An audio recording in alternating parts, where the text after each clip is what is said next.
Good evening అండి. మీకు prime line viewers అందరికి good evening and also panel లో ఉన్న అదర్ స్పీకర్స్ కూడా వెరీ గుడ్ ఈవినింగ్. గాయత్రి గారు, ఈరోజు ఏపీ ప్రజలకు ఒక మంచి శుభదినం అనుకోవచ్చు. ఒక వాట్సాప్ గవర్నెన్స్ని ప్రభుత్వం తీసుకొచ్చింది. అసలు ఈ వాట్సాప్ గవర్నెన్స్ ఆలోచన అనేది ఎప్పుడు మొదలైంది? ఎందుకంటే మీరు కూడా లోకేష్తో ఆల్రెడీ యువగళం పాదయాత్రలో చాలా చూశారు, చాలా చేశారు.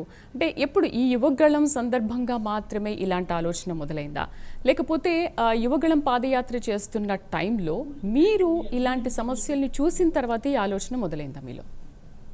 అంటే సహజంగానే టీడీపీ గవర్నమెంట్ అంటేనే కొంచెం ప్రోగ్రెసివ్ గవర్నమెంట్. ఉన్న గవర్నమెంట్స్ కన్నా కూడా బాబు గారు ఏంటంటే ఎలాంటి మైల్ స్టోన్, మనం ఒక మైల్ స్టోన్ సెట్ చేయాలి, మనం ఒక ఎగ్జాంపుల్ గా నిలవాలి. ఇక్కడ పాలిటిక్స్ చేస్తే మనం ఇక్కడ అంటే ఏదో కమ్యూనల్ పాలిటిక్స్ చేసామా, కాస్ట్ పాలిటిక్స్ చేసామా అన్నట్టు కాకుండా మనం ఇక్కడ ఏదైనా ఒకటి రివల్యూషనరీ స్టెప్ తీసుకొని దాన్ని దేశమంతా ఆచరించేలాగా మనం చెయ్యాలి, స్టాండర్డ్ సెట్ చేయాలనేది ఆయన ఫస్ట్ నుంచి కూడా that is why is called visionary. ఈ రోజు మనం 25 ఏళ్ల తర్వాత ఆలోచించే కంట్రీని ఆయన ఈ రోజు ఆలోచించగలరు. రేపెప్పుడో సింగపూర్, మలేషియా వాళ్ళు ఏం చేస్తున్నారు, వాళ్ళు నెక్స్ట్ ఏం చేయబోతారు, వచ్చే ఎకనామిక్ రిఫార్మ్స్ ఏంటని ముందుగానే ఆలోచించుకొని చేసే మనిషి బాబు గారు.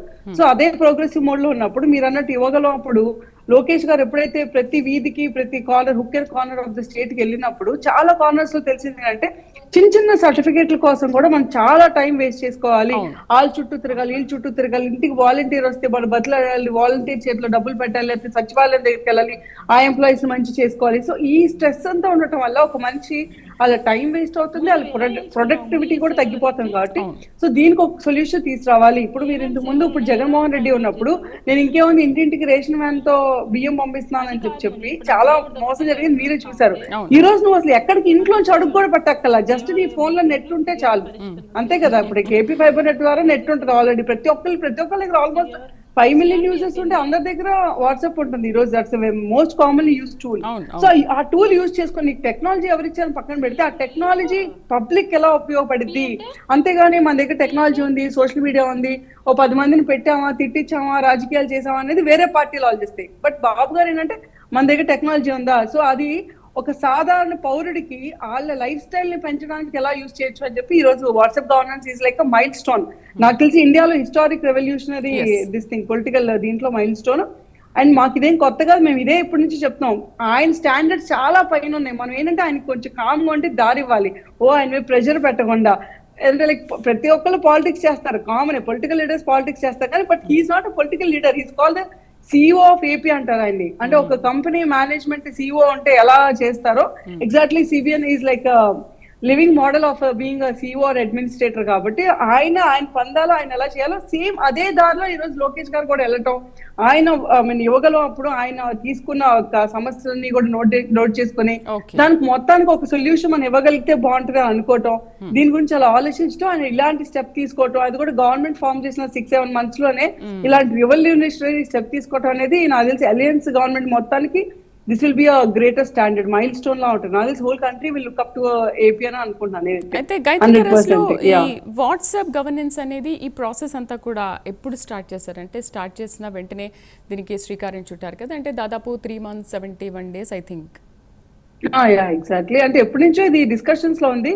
దీన్ని ప్రాపర్ గా ఎలా స్ట్రీమ్ లైన్ చేయాలి, ఇంప్లిమెంట్ వచ్చేసరికి ఈ రోజు అయింది కదా. సో దీని ప్రాసెస్ అంతా ఎలా జరిగింది అంటే మరి సార్ ఆ టెక్నికల్ టర్మ్స్ అని చూసుకోవటం, ఆ పర్టికులర్ సిఎస్ తో కానీ ఆ ఐఏఎస్ ఆఫీసర్ సంబంధించిన ఆఫీసర్లతో మాట్లాడుకోవటం, దీన్ని ఎలా ఇంప్లిమెంట్ చేయాలి. ఎందుకంటే ఈ రోజు చూస్తున్న జనాలందరూ షేరింగ్, మీకు ఏ ఇన్ఫర్మేషన్ షేర్ చేయాలన్నా, ఆర్టికల్ షేర్ చేయాలన్నా ప్రతి ఒక్కరు వాట్సాప్ యూజ్ చేస్తున్నారు. కాబట్టి అదేదో గవర్నమెంట్ తో కమ్యూనికేషన్ పెట్టుకోవడానికి వన్ స్టెప్ మీకు గవర్నమెంట్ కి మధ్యలో, గవర్నమెంట్ ఇన్స్టిట్యూట్స్ కి మీకు మధ్యలో మిగతా ఇంకే బ్యారియర్స్ లేకుండా, ఎవరు ఏ మిడిల్ మ్యాన్ లేకుండా ఒక 1 step లో నువ్వు గవర్నమెంట్ అప్రోచ్ అయ్యి నాకు ఈ ప్రాబ్లం ఉంది అని నువ్వు అప్లై చేసుకోగలిగితే. యాక్చువల్లీ మా మెంబర్షిప్స్ కూడా మొన్న మీకు తెలుసు హిస్టారిక్ గా 1 crore మెంబర్షిప్స్ చేసాం మనం ఈ స్టేట్ లో, మాది టీడీపీ మెంబర్షిప్స్. అవి కూడా అంతే, జస్ట్ వాట్సాప్ లో ఒక లింక్ ద్వారా ఒకరి నుంచి ఒకరికి పాస్ చేసుకుని 1 crore చేయగలిగాం ఒక షార్ట్ స్పాన్ ఆఫ్ టైమ్ లో. అది ఆ మైల్ స్టోన్ ఎలా అయితే అచీవ్ చేసాం, మా పార్టీ కోసం ఎలా అయితే చేసుకున్నాం, so why don't we implement the same to this whole state. Public కూడా ఆ కన్వీనియన్స్ ఎందుకు ప్రొవైడ్ చేయకూడదు అని చెప్పి ఒక నిబద్ధతతో, ఒక డిసిప్లిన్ తో ముందుకెళ్తే ఫామ్ అయింది ఇదండి. అప్పుడు ఈ గవర్నమెంట్స్ అనుకుంటా 1995, that was a very great revolutionary decision. And now again it's like WhatsApp governance. అది రైట్. నమస్తే సురేష్ గారు. సురేష్ గారు నమస్తే అండి. నమస్తే మేడం. సురేష్ గారు ఏమంటారు?